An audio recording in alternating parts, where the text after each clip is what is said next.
हुकूमत पाक अफवाज और अवाम तमाम चैलेंजेस के खिलाफ बुनियानुल मरसूस की मानंद यकजा है। मार्का हक अवाम, हुकूमत और अफवाज पाकिस्तान के दरमियान गैर मुतज़लज़ल हम आहंगी की अलामत है। फील्ड मार्शल आसिम मुनीर का कोर कमांडर्स कॉन्फ्रेंस से खिताब। कहा, कौमी सतह पर मार्का हक की याद मनाना भारतीय सियासी सोच के लिए वाज़ेह पैगाम है। पाकिस्तानी कौम मुत्तहिद, मजबूत और हर लिहाज से मुकम्मल तौर पर तैयार है।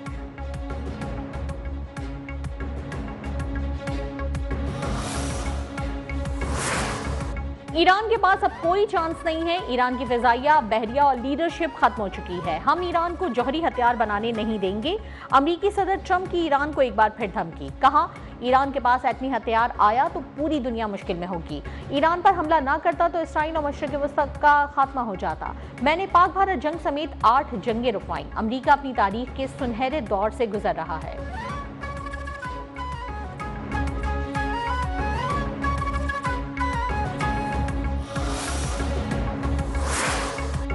ईरान के दुश्मन लापरवाह और बेकाबू ताकत का मजहर हैं, जो आलमी सतह पर अदम तवाज़ुन और नाइंसाफी को फरोग दे रहे हैं। ईरान के सदर मसूद पेज़ेश्कियान ने कहा कि सियासत को सिर्फ ताकत तक महदूद करने से दुनिया में अफरा तफरी और नाइंसाफी जन्म देती है। ईरान के कौमी तहजीब और मजहबी तसव्वुर हयात में अखलाक के बगैर ताकत की कोई हैसियत नहीं और ऐसी ताकत खोखली होती है।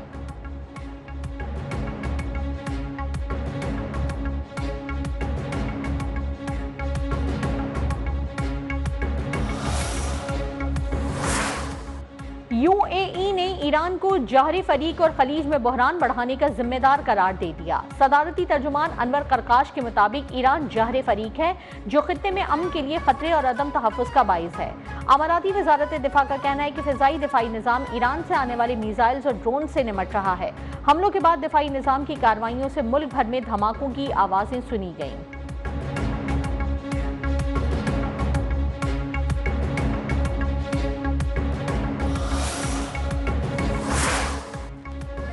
ईरान की अफवाज ने यूएई पर कोई मिसाइल या ड्रोन हमले नहीं किए। ईरान के मरकजी खातिमुल अनबिया हेडक्वार्टर्स के तर्जुमान का बयान। कहा, अमारात की वजारत दिफा की रिपोर्ट गलत और बेबुनियाद है। अमारात से ईरान के खिलाफ कार्रवाई की गई तो उसका सख्त जवाब देंगे।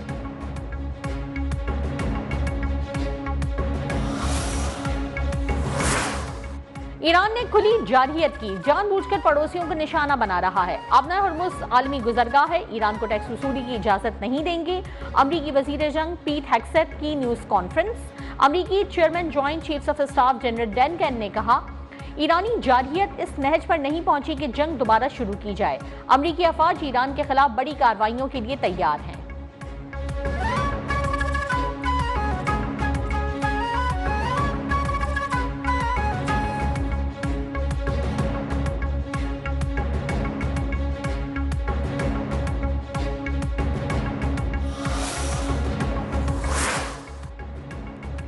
मार्का हक में पाकिस्तान ने भारत की जारहियत का भरपूर दिफा किया। भारत पानी को बतौर हथियार इस्तेमाल कर रहा है। नायब वज़ीर आज़म इसहाक डार का इस्लामाबाद में सुफरा और डिप्लोमेटिक कोर से खिताब। कहा, फील्ड मार्शल सैयद आसिम मुनीर की क़यादत में मुसल्लह अफ़वाज ने मुल्क का भरपूर दिफा किया।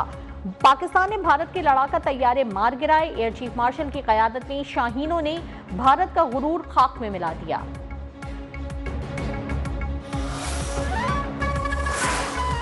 मार्का हक से मुतालिक किताब सच की जंग की तकरीब रोनुमाई। वजीर दिफा ख्वाजा आसिफ ने कहा कि भारतीय हिंदुत्व पॉलिसियां खत्ते की सबसे बड़ी दुश्मन है। भारत ने पुलवामा का ड्रामा रचाकर दुनिया को गुमराह करने की कोशिश की।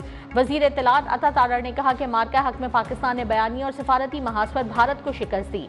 अल्लाह ने पाकिस्तान को भारत के खिलाफ अजीम फतह दी।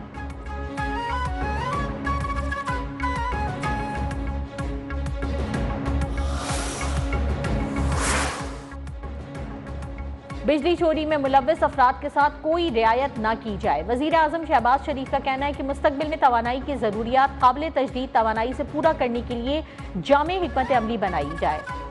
पन बिजली, शमसी तवानाई और बायोगैस समेत दीगर काबिल तजदीद जराए से बिजली की पैदावार से पैदावारी लागत में मजीद कमी होगी और मईशत की तरक्की पर मुस्बत असरात मुरत्तब होंगे।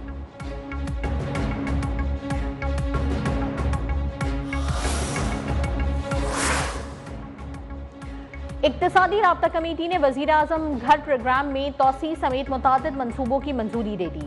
नेशनल स्टील कॉम्प्लेक्स लिमिटेड की बहाली के लिए गैस फराहमी की भी मंजूरी। मुल्क भर की तमाम डिस्कोज बशमूल के इलेक्ट्रिक के लिए यकसा सिस्टम चार्जेस लागू करने की मंजूरी भी दी गई।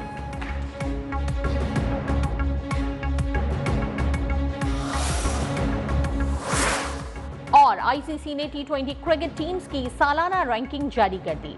मर्दों में भारत और खवातीन में ऑस्ट्रेलिया की टीम बदस्तूर नंबर 1 पोजीशन पर, इंग्लैंड दूसरे, ऑस्ट्रेलिया तीसरे नंबर पर, न्यूजीलैंड चौथी, जनूबी अफ्रीका 5वीं और पाकिस्तान छठी और वेस्ट इंडीज 7वीं पोजीशन पर।